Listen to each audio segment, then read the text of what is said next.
So I'm Jess. Most of you know me. I'm awkward with public speaking, so this is weird. Um, I've known Jill for about almost 27 years, and we've liked each other for about half of that.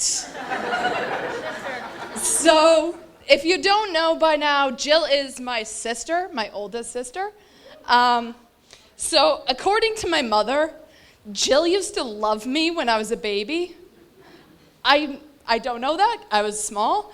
But apparently she used to knock down my playpen all the time to try to free me. And always wanted to play with me. But me, being the lazy person I am, continued to stay in the playpen even though I was given freedom. And I think that's like a perfect idea of the relationship between Jill and I, because she was the big adventure, go-getter, troublemaker, and I was the goody two-shoes. So a few ideas of the type of person Jill was. She got herself stuck in many sticky situations. Things like the dryer, the bottom of our oven, and my favorite, our baby doll carriage. You were about 8. Yeah, just wanted to sit in there. Did not get out. I went off course, so I'm confused now. So, being the youngest was funny because I always followed the beat of Jill's drum and not my own. So, yeah, sometimes we got in trouble, but even despite the fact that she and I were so different, I spent most of like my happiest memories with her.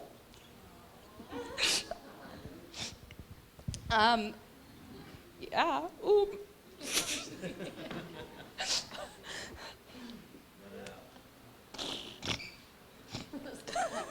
That's me trying not to cry. For a long time, Jill was my only friend. Oh, Izzy. So, she used to protect me from all the neighborhood kids. Usually she beat people up. She was kind of intimidating. It was fine. She still is. If you know her, she was a lot scarier when we were kids. A lot more fists when we were kids. Now it's just mean words. But great for me, though, because nobody else got to pick on me because they didn't want Jill to go after them.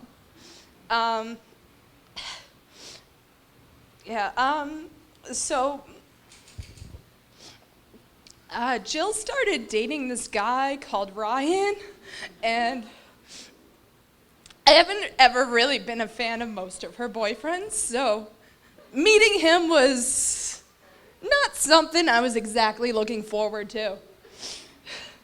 And after a while, Ryan and I started really hitting it off, and I found out that he was a nerd.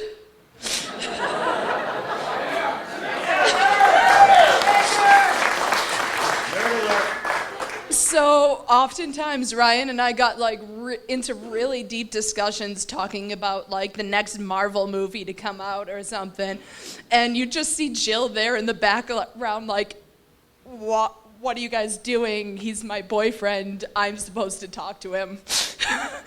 So she's kind of third wheeling sometimes. It was a little funny.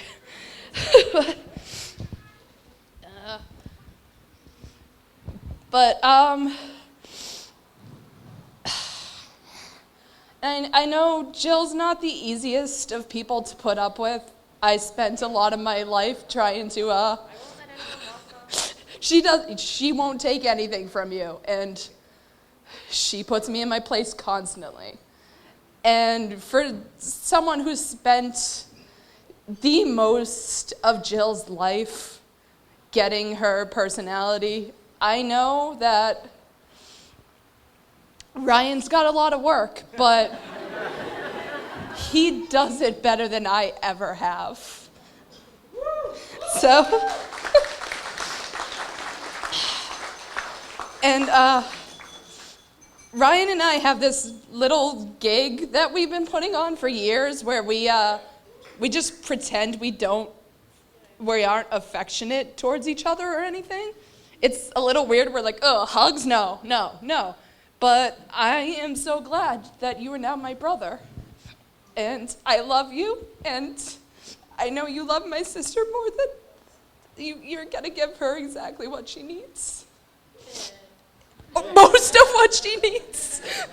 But I know that you're gonna love her in a way I never could. So thank you guys. And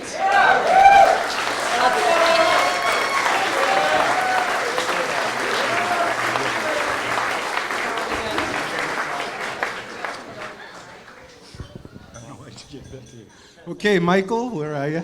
DeFiore, there he is. Good afternoon, everybody.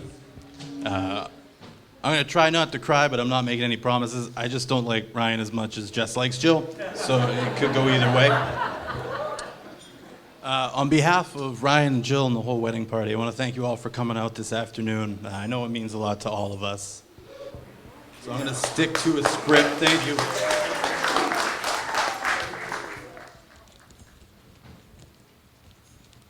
So for those of you who I haven't met, my name is Michael DeFiore. I've known Ryan for about 4 years or so. We first met at Salem State University. We were both in the English department, which is a relatively small department at the college. And I could tell from the first moment that we met that Ryan and I would become eventually really good friends, which is a bold-faced lie. This is the first time I met Ryan. I couldn't stand this kid. He was sat across the table from me, and he wouldn't stop talking. No, boasting about this book or short story he was writing. And I remember, you all know the one. I remember thinking, oh my God, dude, just shut up. My ego could not stand the thought of another great writer in the department. But the professor kept prodding him, and my eyes were rolling so far back in my skull that to this day, I really only remember bits and pieces of the conversation between long stretches of blackness and my own, muffled sighs. It seemed like an eternity. But as is often the case in small college departments, our class schedules eventually started to overlap, and that cocky ex-Navy guy became a familiar face in the classrooms. The next thing I remember, we're picking classes together, taking lunches together, holding late-night study sessions that were really more goofing off than actual work. I'd tell him, oh man, someday I want to be Kerouac, and he'd say, yeah, I can see that, but I'd rather be Hemingway. Well, as the saying goes, those who can do and those who can't teach, and Ryan, well, he's a substitute, so.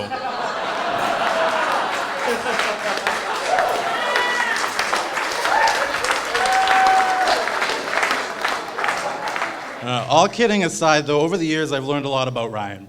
I've come to know his dreams and aspirations, his strengths and weaknesses, virtues and vices. In fact, just this past weekend, we had a bachelor party up in Maine in a small cabin. I learned that Ryan loves Zima. He does love Zima. Frank, does he love Zima? Loves it. Loves it, kid. I learned that Ryan knows nothing about good scotch. Probably because he loves Zima. And Ryan seriously overestimates his abilities at cornhole. I also came to understand why a girl as awesome as Jill puts up with a guy like Ryan. As we were sharing a bed at the small cabin up in Maine this past weekend. All right, relax, it's not going there. I learned that Ryan doesn't snore at all, doesn't fart in his sleep, and he stays on his side of the bed. So congratulations, Jill. But the most important thing I learned this past weekend is how completely, utterly, positively, entirely, without a shadow of a doubt serious he is about his love for Jill. And how ready he has been for a very long time to make her his wife. And like any good teacher, he never stops teaching. And like some good teachers, he never stops talking. So in a rare, quiet moment this past weekend, I asked him, "Are you ready for this?" He said, "Yes." I said, "Well, how do you know?" His answer, "I really don't remember. It's blackness and eye rolling again." But when you're as excited as Ryan is, you just can't help but go on and on. And I think any of us should be that lucky to have the kind of passion that makes others roll their eyes at us. So Ryan, with love, I say, dude, shut up. And enjoy today. God bless you both. I love you guys.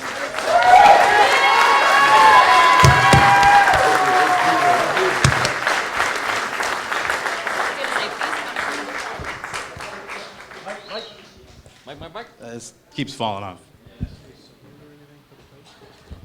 You know what? Let's toast that. Raise your glasses to the happy couple, Ryan and Jill. Salute. Great job.